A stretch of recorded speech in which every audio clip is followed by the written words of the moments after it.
Menarik banget. Dengan perspektif itu kemudian jika ditransformasikan ke banyak orang, maka kita sudah tidak perlu lagi untuk kemudian bertengkar hanya gara-gara berbeda soal agama, berbeda soal keyakinan Tuhan, karena sebenarnya bisa dipertemukan. Saya setuju. Begitu, ya. Karena agama itu jalan. Jadi kalau Mas Hendra mau datang ke rumah saya kan boleh memilih jalan. Betul, betul. Mana saja. Yang penting Mas Hendra tekun aja jalan yang sudah dipilih. Tapi kalau Mas Hendra sudah memilih jalan, kemudian memikirkan jalan orang lain, atau merasa jalan Mas Hendra satu-satunya begitu, ternyata kecelek karena orang lain udah nyampe duluan gitu, kan Mas Hendra akan kaget. Betul. Oleh karena itu maka kalau saya memandang agama itu adalah jalan. Nah kalau agama jalan tentu ada kendaraannya, dan kendaraannya adalah tubuh ini. Kendaraan tidak cukup, ada supirnya. Supirnya sudah dikasih, pelayan kita adalah pikiran. Dan yang akan diantarkan oleh kendaraan itu harus ada kan penumpangnya. Itulah jiwa kita yang harus kembali ke tempat asalnya. Tetapi dalam proses berjalan itu harus ada petunjuk jalan. Itulah kitab suci. Tapi kitab suci harus dipahami secara betul, jangan cuma dihafal. Kalau dihafal tidak akan menunjukkan jalan. Itulah pentingnya guru-guru suci. Diutuslah para rasul, diutuslah para ulama yang bisa membantu kita membaca petunjuk-petunjuk itu. Karena suara kebenaran yang lemah itu lewat bantuan para guru suci kan dikeraskan. Karena mereka itu berfungsi semacam amplifier lah untuk mengeraskan suara lemah, terutama suara kebenaran yang ada pada diri setiap orang. Nah, tadi ayah bicara soal Rasul. Informasi dari Al-Quran seperti apa ya? Apakah setiap Rasul yang diturunkan itu sesuai dengan bahasa kaumnya masing-masing? Apa enggak? Nah, kalau misalnya iya, apakah Muhammad itu pas jika kemudian diklaim sebagai Rasulnya orang Sunda, Nabinya orang Jawa, orang Nusantara misalnya, karena bahasanya bahasa Arab itu? Gimana sesuai informasi Al-Quran ya? Ya, kalau di Quran itu jelas sekali ya, aku mengutus seorang Rasul sesuai dengan bahasa kaumnya. Bahkan bisa jadi Rasul itu ada di tengah-tengahmu. Rasul itu bahasa Arab, artinya adalah utusan. Jadi utusan itu akan ada di setiap zaman. Karena tidak mungkin Tuhan yang membiarkan kita tidak kembali kepada Dia tanpa ada yang menunjukkan jalan. Tetapi dalam konteks gelar, dalam konteks kehormatan, ya, umat Islam itu bersepakat bahwa Rasul yang terakhir adalah Nabi Muhammad. Itu dalam konteks Rasul sebagai gelar. Karena kalau ada orang yang mengakui itu setelah itu, kan udah kalah populer, tidak ada artinya. Dan yang paling penting sekarang bukan soal atribut dan gelar, tetapi bagaimana ajaran beliau itu dapat kita warisi. Makanya dalam konteks sebutan, kemudian berikutnya pasca beliau kan ada yang namanya ulama. Dan beliau yang mengatakan al-ulama warasatul anbiya. Jadi ulama itu adalah para pewaris ilmunya Nabi. Tapi Rasul itu ada dua. Ada Rasul secara syar'i dalam perwujudan fisik, ada Rasul secara hakiki. Nah itu Rasul yang hakiki sebetulnya ada pada diri setiap manusia. Jadi menjawab pertanyaan oleh Mas Hendra tadi, apakah orang Jawa punya Rasulnya? Punya. Yang hakiki di dalam dirinya. Makanya sifat Rasul kan jelas 4: sidik, amanah, patonah, balago. Sidik, amanah, patonah, balago itu dimiliki semua orang. Betul ya. Karena Mas Hendra bicara bohong sama saya, pasti ada yang negur kan dari dalam. Bener ya. Mas Hendra dapat amanah tidak ditegakkan, pasti kan tidak nyaman kan? Mas Hendra melakukan tindakan bodoh, pasti kan melakukan aduh bodoh saya gitu. Karena sebetulnya Rasulullah yang sejati itu ada pada setiap orang. Nah, terus apa fungsinya Rasulullah yang syar'i ini? Rasulullah yang syar'i ini untuk bisa membangkitkan Rasulullah yang sejati pada diri setiap orang. Itulah makanya beliau datang ke semesta ini membawa sebuah kunci. Kunci apa? Kunci untuk meniti ke dalam diri agar ya sang Rasul sejati itu tumbuh, dan itu akan menjadi guru sejati kita dalam diri kita. Oke. Jadi artinya tidak bergantung bahasa lagi. Nah, untuk kemudian menjadi sebuah transformasi proses sampai kemudian ketemu guru sejati dan lain sebagainya begitu ya, atau setiap manusia tercerahkan dengan apa tuh namanya panutan yang berupa Rasul tadi kan. Rasul sudah punya yang namanya gerakan, yang namanya sholat, itu mungkin dianggap sebagai ritual. Nah, yang ingin saya tanyakan, kira-kira itu sebagai gerak ingsun si Rasul itu sendiri, si apa gerak ingsunnya Nabi Muhammad sendiri, atau bagaimana gitu. Dan kemudian ketika orang lain gitu yang kemudian meniru gerakan yang bukan gerakan ingsunnya sendiri, apakah dia bisa mencapai sebuah pencerahan yang paripurna ya?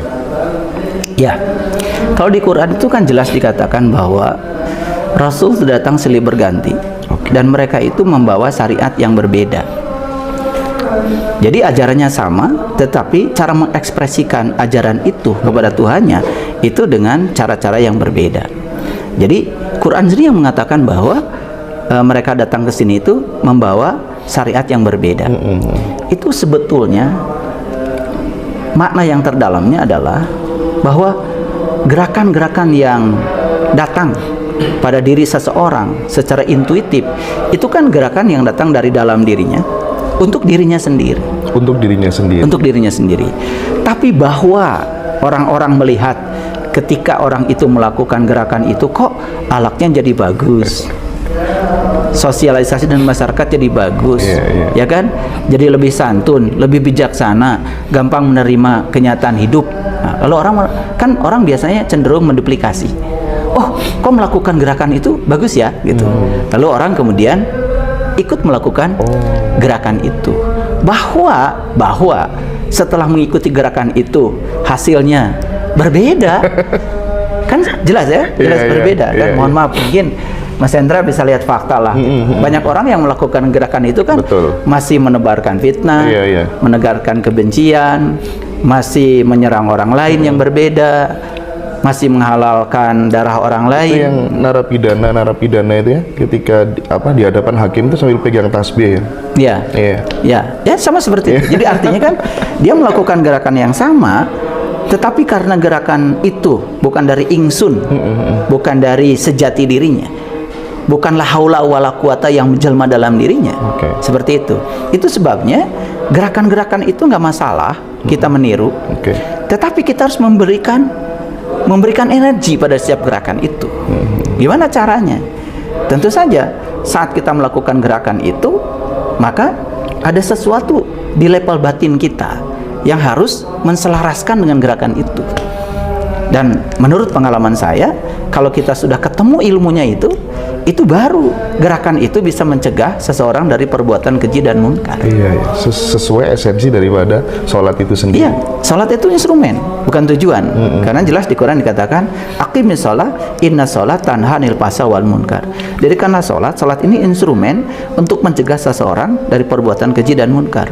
Jadi bahwa seseorang setelah melakukan gerakan itu masih melakukan itu, kan sebetulnya ada inkoherensi. Ada inkoherensi, benar.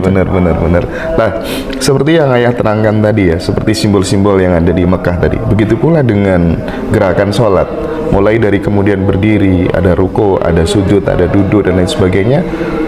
Itu kalau kemudian dikaji lebih dalam ya, masing-masing gerakan itu ada makna filosofis apa mungkin yang kemudian itu bisa diterapkan dalam output sosial kita dalam kehidupan bermasyarakat. Ya, itu luas sekali, Mas Andre. Jadi gerakan itu pertama yang saya teliti ya, pertama secara medis itu bisa menimbulkan efek kesehatan secara fisik. Contoh yang sederhana lah.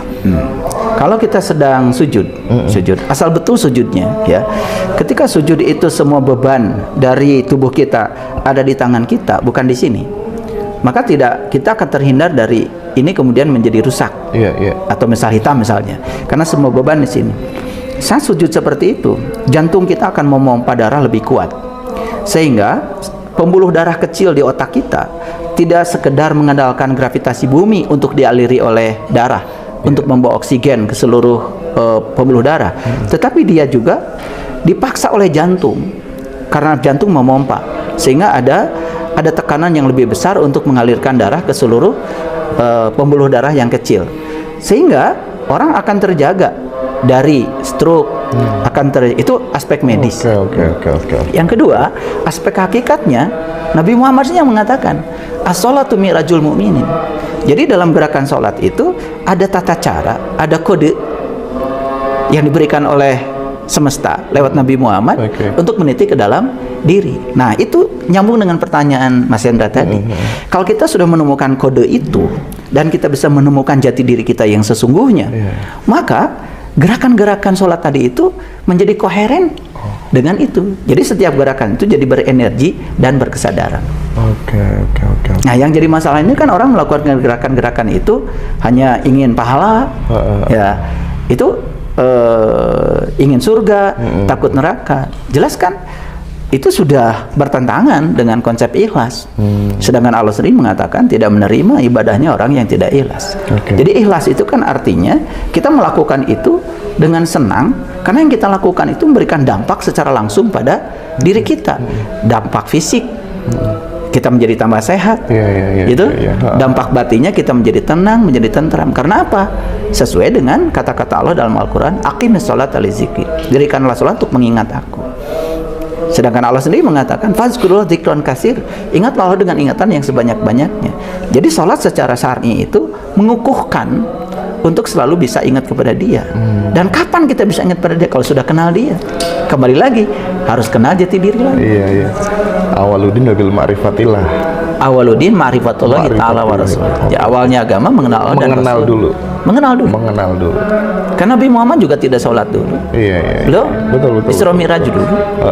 Dan kita sudah sepakat bahwa sholat dimulai setelah beliau Isra Mi'raj.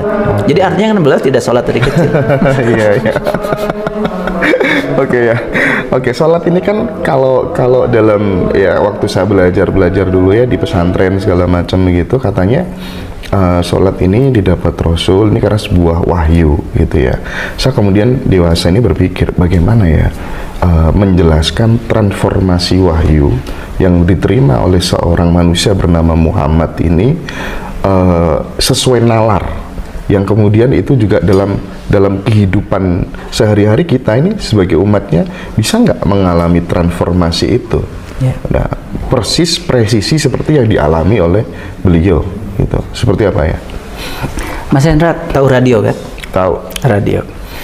Radio itu dicipta sebagai receiver, penerima. Kemudian pasti ada studio dong yang mensiarkan. Jadi ini pemancar namanya. Ini penerima. Nah, kapan sih pemancar ini, apa yang dipancarkan di sini bisa diterima oleh radio kita? Kalau radio kita pertama ada baterainya. Yang kedua dicunit. Harus sama frekuensinya. Sehingga ketika frekuensinya sama akan terjadi namanya resonansi. Nah, saat resonansi, semua pesan-pesan yang dibawa oleh gelombang elektromagnetik itu kan mewujud menjadi suara, mewujud menjadi kata-kata, sehingga bisa didengar oleh semua orang. Jadi sebetulnya mekanismenya adalah mekanisme resonansi, supaya gampang menjelaskan. Jadi sebetulnya diri kita ini punya seperangkat alat elektronik yang lebih canggih daripada radio. Ya, diri kita juga ada receivernya.